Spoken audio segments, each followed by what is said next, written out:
Përshëndetje nga sofra shqiptare, kam sjell recetën tradicionale të gurabijave, ashtu si që kanë përgatitur gjyshët tona më parë. Përgatitja e thjesht, ekonomike, bëhen shumë të shijshme, besoj se kam ju pëlqy kur ta shihni videon në vazhdim. Filloj me përgatitjen e këtyre gurabijave shumë të shijshme, një recetë e vjetër tradicionale e gjyshëve tona. Kështu në njëjin shtojna 2 vezë. Përgatitja është e thjesht, ekonomike dhe bën shumë të shijshme, shkojnë shumë me çajrusi. Tek vezët shtojna 200 gram me sheqer. Unë do ja shtoj dhe një vanilë sheqeri, dhe pse vanilja sheqeri nuk ka ekzistuar në recetën tradicionale, unë do ja shtoj sepse do ja jap një aromë shumë të mirë.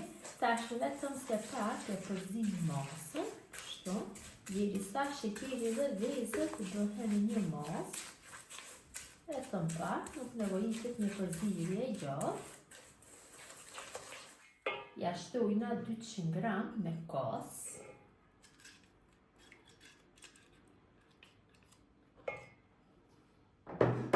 Tash e përzim përsëri.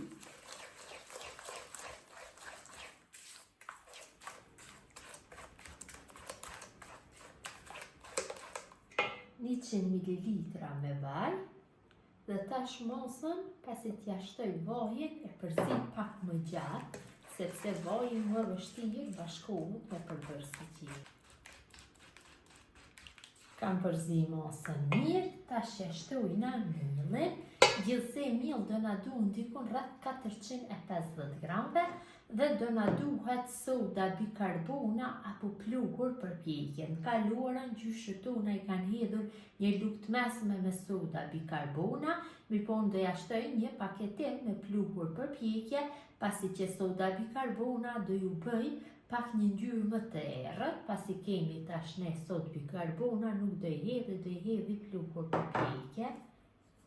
Shtojna kështu. Në fillim ja shtojna vetëm njërën pjesë, e përzim më pas pjesën tjetër. Duhet na del një brum i butë, më mirë do jetë kur t'na del brumi i butë. Më të mira dalin gurabijat. Përzim, shtoj, në fillim do e punoj kështu vetëm me lugë. Qofse ka nevojë që ta punoj me dorë, do e punoj, mirëpo në fillim vetëm se me lugë.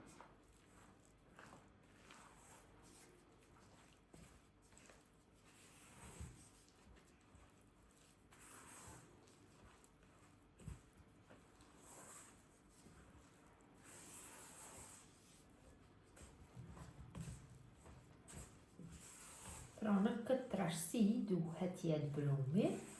Nuk dhe punoj fare me dorë, s'ka nevojë, vetëm se me lugë, derisa të bëhet mbledhja e gjithë millit.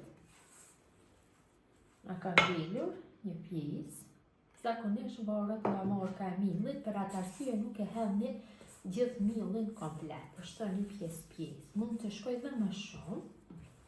Kam formuar brumin, e kam punu vetëm me lugë, e po dhe vetë, tash në njëjin tjetër, kam hedhur vaj pak dhe duar t'i bëj vazhdimisht kështu me vaj, i bëj mirë dhe filloj që t'ja jap formën, pasi është brumi i butë, për atë arsye i bëjna duart me vaj dhe mundohem që t'ja jap një formë sa më të lëmuar, më mirë të dalin gurabijat. Do i bëj të mëdhaja, kështu si që kanë bërë gjyshët tona më parë.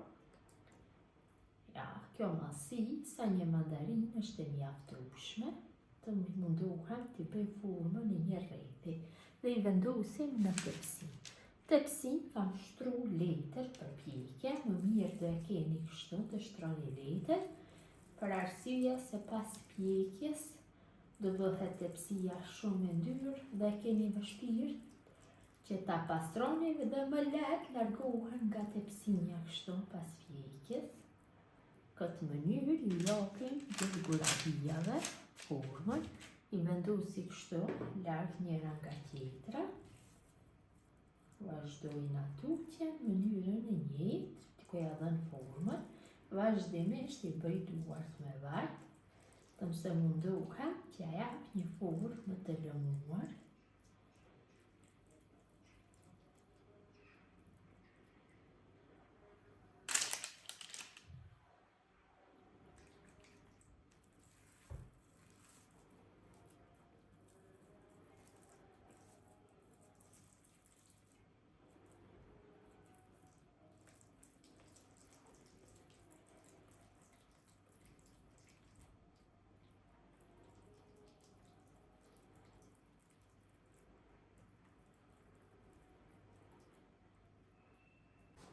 Gjithë brumit ja kam dhënë formën e gurabijave, kam vendosur kështu në 2 tepsin, sepse gjatë pjekjes do fryhet dhe do ju ndryshoje forma, mos t'ja prishi formën.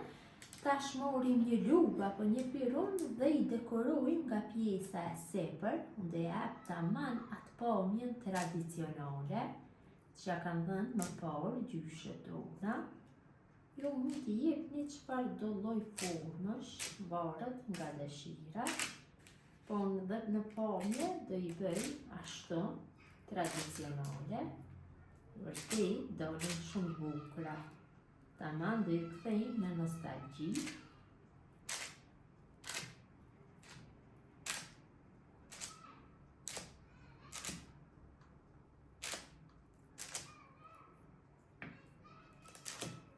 Dhe të kësines tjetër.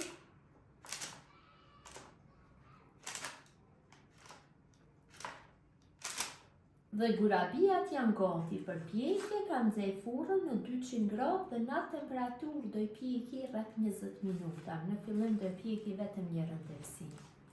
Gurabijat i kam largu nga furra, tepsimin e parë, janë pjekur ka një aromë shumë të mirë, kanë dalë taman në atë pamjen e duhur, i mbuloj me një pecetë kuzhine, derisa të ftohet tepsia, por bëjmë pjekjen e tepsinë së dytë. Kam pjekur të 2 tepsinët me gurabija, ja largoj kështu pecetën, i kam vendosur të gjitha te kjo tepsia, tash i vendosi tek funi, e gati për konsumim. Ka ndalë në pamje taman tradicionale, ashtu si që kanë përgatitur gjyshet tona.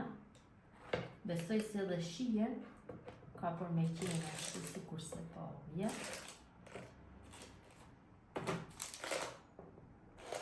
Dhe gurabijat janë gati për konsumim, ta ndajmë një në mes dhe ta shihni se si ka dalë. Vërtet ka dalë shumë e mirë, e bukur nga mbrëmsia, kurse nga jashtë është krokante. Kjo është mënyra më e tradashura se si përgatis unë gurabija, receti gjyshes. Gjithë ju që e përgatisni në këtë mënyrë, ju bëfshin mirë, ju faleminderit që ndani kohë vazhdimisht për recetat e mia. Ju lutem këtë video të shpërndani tek miqët dhe dashamirët tuaj, mirëmbëjtje nga sofra shqiptare deri në recetën e radhës.